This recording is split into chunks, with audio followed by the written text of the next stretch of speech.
Okay, my name is Roxann Schroeder. I am a lecturer at Humboldt State University in the Department of Biology, where I teach the introductory biology for majors. I also do teach a grant writing class in another department, but I have not used the OER in that class, at least not yet.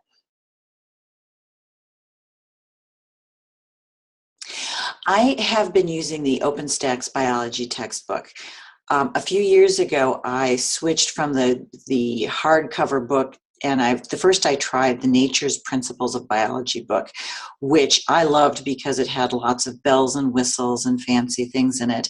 But I found that there were so many fancy things in it that it missed some of the basics that my students really needed to have. So I switched to the OpenStax book, and it has all the background material that my students need, as well as just enough bells and whistles to keep them excited and interested in the topic.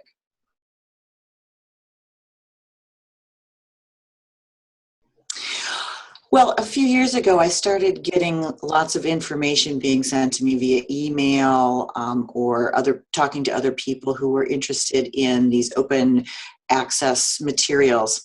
Also, at about the same time, I asked all my students on the final exam an extra credit question, which was, are you going to keep your textbook?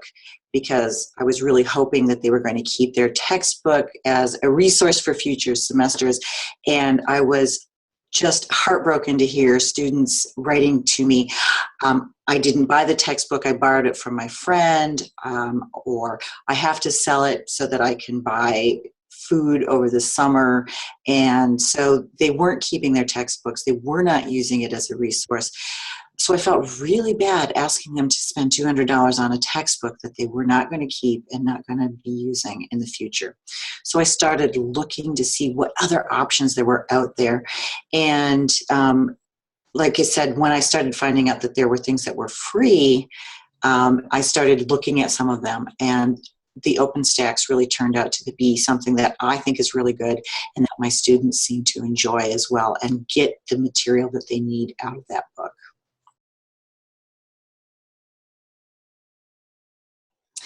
Yeah, this is the syllabus that I'm using this semester.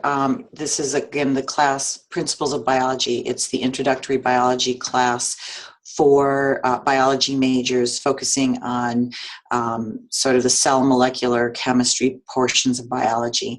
And in the syllabus, in the region where I have all my required texts and readings, I just have this little bit of text right here that's telling my students that we're going to be using the OpenStax biology textbook, which is available for free at the link that I give them here on the syllabus.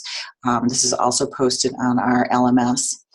And I also tell them that the bookstore will sell them a paperback copy of this book for about $50. So they have the option of getting it for free online, where they can read it online, or they can download the PDF and read it as a PDF.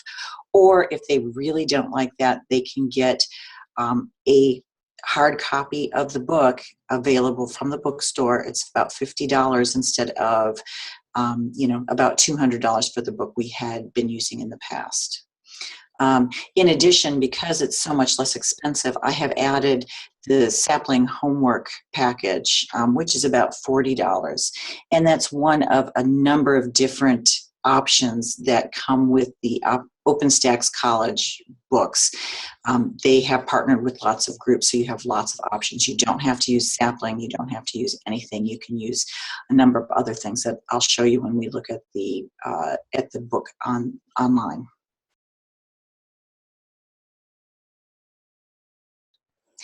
Yeah, so the OpenStax textbooks are available from this this website, openstaxcollege.org. And when you get there, you have this general page where you can sign in. I'm actually already signed in. But once you sign in, there's a lot of options. I'll just come up very briefly at the top with supplemental resources that make this really easy for the instructor to use. And so they have things like a getting started guide for students, lots of learning resources that students get to use. And I have to admit that every time I come back and look at this page, once or twice a semester, I see new things. So there's a lot of people that are interested in this. I've gone with Sapling Learning as something that I ask my students to use, and I can certainly show you Sapling's website a little bit later. But they create a homework set that you can assign for your students. What I like about it is they have somebody they call their tech TA who puts it all together for you, and you just have to make it go. And then if you have a question or if your students have questions, you talk to that person and they solve your problems really quickly. It's also only $40. So between the free book and $40 for this homework, it's not much money. But there are other options, as you can see here. And if we go way down, there's a bunch of stuff for faculty. So for instance, when I used to get the big textbook, they would send DVDs with all kinds of information. Now it's all here on the web. So there's a getting started guide for faculty to help you learn how to start using it. There are PowerPoint slides. So if you want to take some figures that are in this textbook and show them in your lecture, you can. They have, their test bank, like everybody else has a text bank. In fact, they have sample syllabus language in order for you to tell the students how to access the book, which was really nice. And so again, like I said, every time I come and look, if I go down, there's more and more things that have been added. So there's a lot of resources there. So if you go to the book, again, you can look at the book online, or you can look at it from a PDF that you downloaded. When you look at it online, you can hopefully look at the contents. There we go. There are a whole bunch of different units. In fact, this is a book that would be great for like a 2 or 3 semester course. There's a lot I don't use. We talk about the chemistry of life, cells, genetics, evolution. There is a whole bunch about biological diversity, plants, animals, ecology that I never ever get to. When you get into one of these units, there will be a number of different chapters. So I'm going to skip over to biological macromolecules because I like those. And then you can also get into the different sections. So the students can go and say, oh, right, we have to know about lipids today. Click on this, and it will bring up for them the section of the chapter about lipids. Nice. And then let's see if I can find quickly there are periodically some very nice questions. Of course, there's not going to be, there you go. There are these links to learning, okay? So they can take their smartphone and take a picture of this, and it will take them out. If they don't have the smartphone, they can just click on these links, and it will take them out to resources on the web. Sometimes it is a video, sometimes it's a worksheet, sometimes it's just a website that somebody else has created that gives them more information about this topic. There's lots of good text pictures. There's review questions at the end. So there's always a glossary at the end of the textbook. There's just so much information, and I have found it to be well organized so that the students can move through this one little step at a time.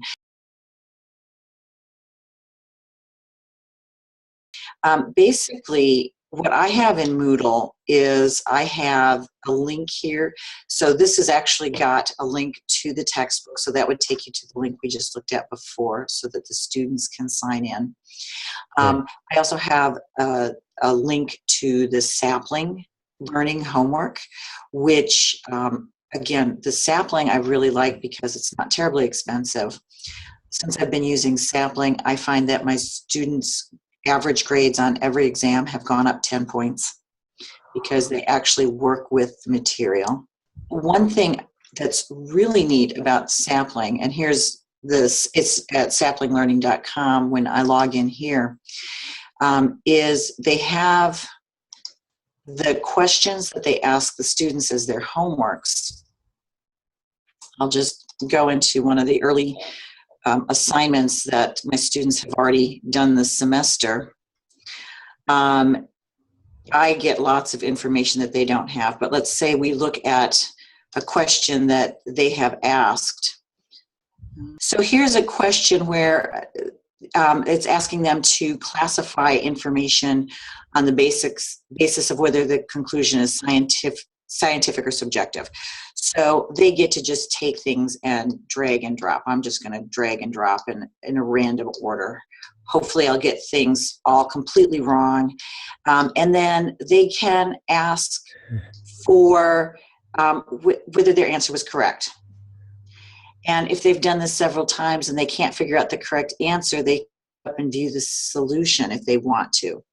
But one of the other things that's really nice that the students get is if they are completely confused and they don't want to give up, there's a link where they can get more information. And Sapling has partnered with OpenStax, so when they click that link to get more information, it will take them to the page in the OpenStax textbook that answers that question for them. Ooh. So that was one of the reasons I was really excited about it and chose Sapling versus one of those other many choices that were there.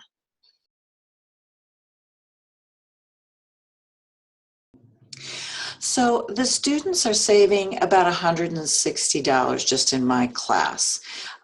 Previously, the textbook that we were using with everything they bundled with it was about $200, and now with the free textbook and $40 for Sapling, they're saving about $160. And yes, they can't sell it back at the end of the semester, but I was also learning from my students that they would sell the book at the end of the semester, and they would maybe get $40 for it. So in the long run, I think they're saving quite a bit of money.